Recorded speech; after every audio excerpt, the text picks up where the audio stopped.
Okay. Hello, mga kasignal, kung wala kang idea, ito po yung troubleshoot ng mga box ngayon. E99. Ito po yung natin i-upgrade ngayon, E99. Ito po ang gagawin natin. Ilolong press po natin yung mino, tapos sasaksak natin yung power supply.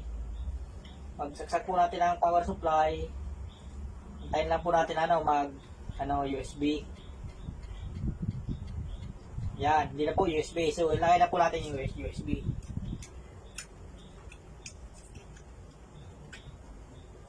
Okay. Sumatik na po siya sa screen.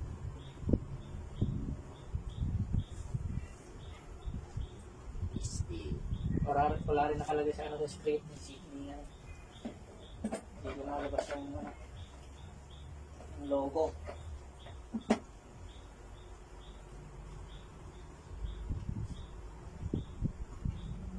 Okay, yung logo po wala.